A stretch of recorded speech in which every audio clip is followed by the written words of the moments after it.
हज़रत अबू बकर सिद्दीक़ रज़ी अल्लाहु अन्हु की ज़ौजा मोहतरमा हज़रत उम्मे रूमान रज़ी अल्लाहु अन्हा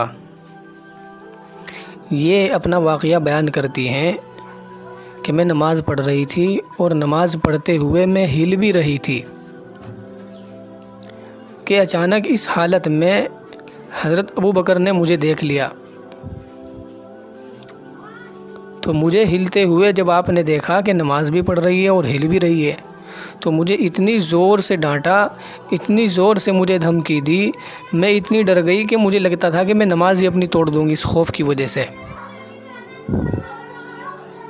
और फिर आपने मुझे नबी अकरम सल्लल्लाहु अलैहि वसल्लम का इरशाद मुबारक सुनाया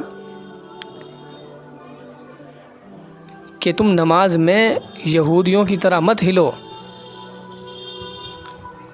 नमाज में यहूदियों की तरह मत हिला करो, सुकून के साथ खड़े हो, सुकून के साथ नमाज पढ़ना। जी, सारे के सारे आज़ा उनके अंदर हरकत ना हो, ये भी नमाज की तकमील का हिस्सा है। अब हम लोग जो हैं अपनी नमाज़ों के ऊपर गौर करें। नबी अकरम सल्लल्लाहु अलैहि वसल्लम के इस इरशाद मुबारक के सामने हम अपनी नमाज को परख कर देखें कि वो कैसी है।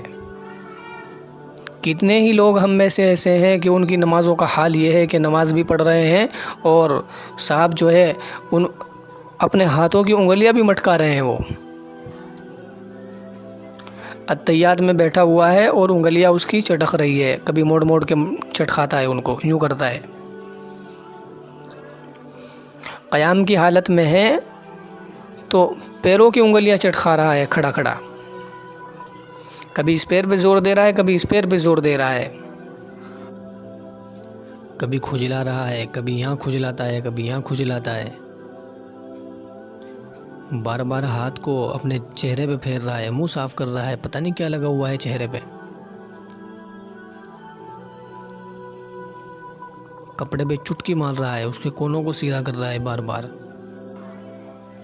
और बाज़ आदमी तो इतनी हरकत करता है नमाज में कि अगर वो बराबर में खड़ा हो जाए तो दूसरे की नमाज ही उस बेकार हो जाती है, सारा जहन उसकी तरफ मुंतकिल हो जाता है। हर आदमी अपनी नमाज को अच्छी समझ रहा है कि मुझे सीखने की ज़रूरत नहीं है, मेरी नमाज तो बिल्कुल दुरुस्त है।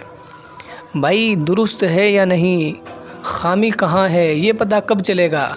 जब आप अपनी नमाज किसी जानने वाले को सुना करके देखेंगे। नबी अकरम सल्लल्लाहु अलैहि वसल्लम की हदीस शरीफ के सामने आप अपनी नमाज को रख करके देखेंगे, ये कसौटी है। जब इसके ऊपर आप अपने अमल को परखेंगे तब पता चलेगा मैं कितना सही हूँ और कितना गलत हूँ, मेरा अमल कितना दुरुस्त है और कितना गलत है।